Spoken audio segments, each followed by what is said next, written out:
నా పేరు doctor కొట్టేచన్న, retired principal.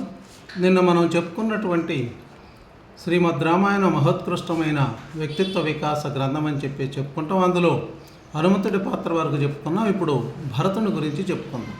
భరతుడి పాత్ర రామాయణంలో ఒక అద్భుతమైన మలుపు. ఈ కాలంలో అధికారం కోసం అన్నదమ్ములు బంధువులు చంపుకోవడానికైనా సిద్ధంగా ఉన్న ఈ రోజుల్లో భరతుడి ప్రవర్తన ఒక గొప్ప పాఠం. రాజ్యం తన ముందు సిద్ధంగా ఉన్నా అది ధర్మబద్ధంగా తనకు రావాల్సింది కాదని భరతుడు భావించాడు. కానీ అర్హత లేని పదవిని తిరస్కరించడం అనే గొప్ప సంస్కారం భరతునిలో చూస్తాం. శ్రీరాముని పాదుకలను సింహాసనంపై పెట్టి ఒక రాజప్రతినిధిగా రాజ్యాన్ని పరిపాలించాడు. తన తల్లి కైకేయి చేసిన తప్పుకు భరతుడు ఎంతో కుంగిపోయాడు. కానీ వివేకాన్ని కోల్పోలేదు. శ్రీరాముడిపై తనకున్న భక్తిని, గౌరవాన్ని నిలబెట్టుకున్నాడు. సమస్యలు ఇంట్లో కానీ వృత్తిలో కానీ వచ్చినప్పుడు వివేకాన్ని కోల్పోకుండా విలువలను కాపాడుకుంటూ ప్రవర్తించడం భరతుని నుంచి మనం నేర్చుకోవాలి. మరో గొప్ప భరతునిలో మనం గమనించాలి. రాజభోగాలు అనుభవించాల్సిన అన్నయ్య అడవుల్లో ఉంటే తాను రాజభోగాలు అనుభవించడం తప్పని భావించి నంది గ్రామంలో అతి సామాన్యుడిగా జీవించాడు. నగరంలో పరిపాలనను శత్రుఘ్నుడు చూసుకున్నాడు.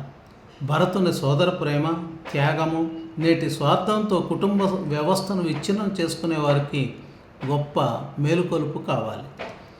ఇక శత్రుఘ్నుడు. రామాయణంలో శత్రుఘ్నుని పాత్ర నిశ్శబ్దమైంది, నిశ్శబ్ద సేవకు నిదర్శనం. శత్రుఘ్నుడు అంటే అంతర్గత శత్రువులైన అరిషడ్ వర్గాలను జయించిన వాడని అర్థం. రాముడికి లక్ష్మణుడికి తోడుంటే భరతునికి శత్రుఘ్నుడు తోడు.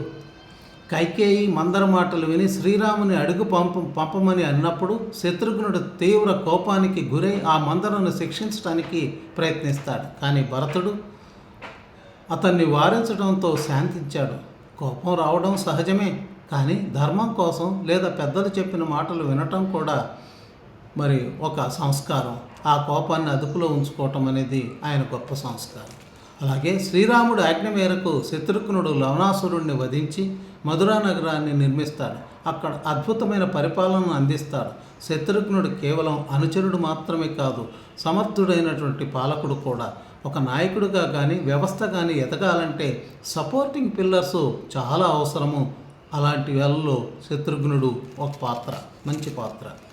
అలాగే ఇక అసలైన విలన్ రావణాసురుడు. 10 తలలు ఉన్నాయంటే ఆయనకు 10 రెట్ల తెలివితేటలు ఉన్నాయని ఒక అర్థం కూడా ఉంది. మరోవైపు ఆ మనిషికి పతనం చేసే 10 రకాల వికారాలకు చిహ్నం 10 తలలు అని కూడా తెలుస్తాయి.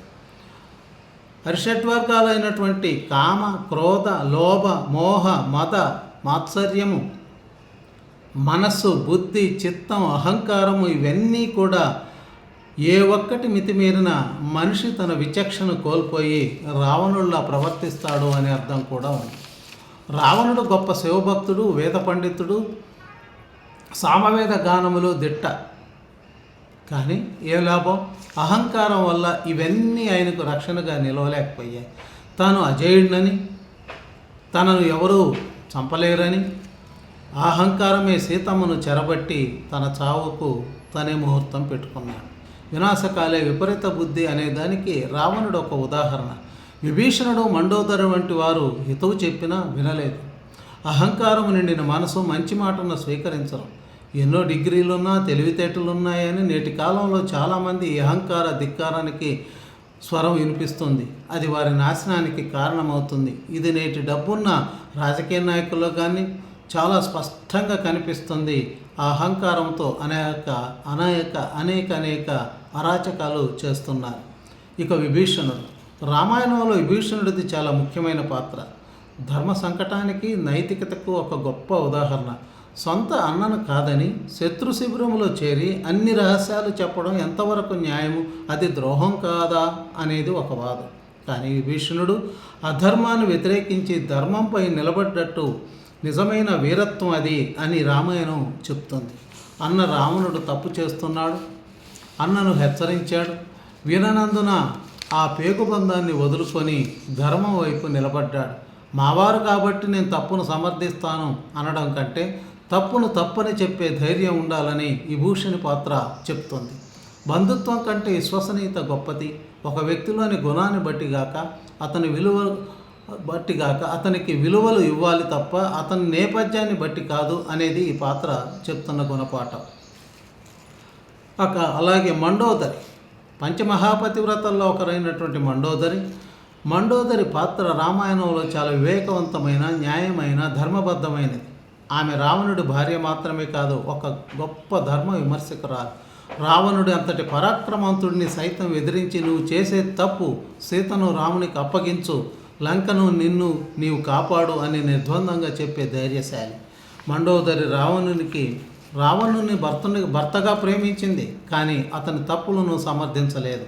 ఆమె నిర్మాణాత్మకమైన హితవు చెప్పింది, కానీ రావణుడు వినలేదు. శ్రీరాముని దైవత్వాన్ని గుర్తించింది, అందుకే భర్తకు హితవు చెప్పింది సీతమ్మను వదిలిపెట్టమని.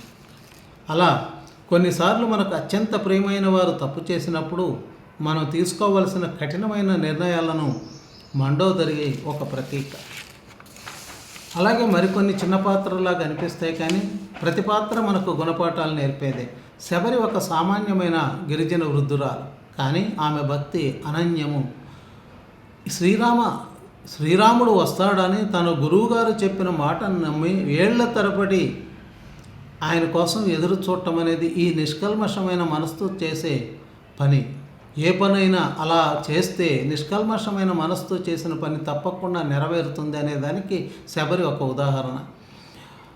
ఏ పనైనా భగవంతుని చేరుతుందనేది ఆమె నిరూపించింది.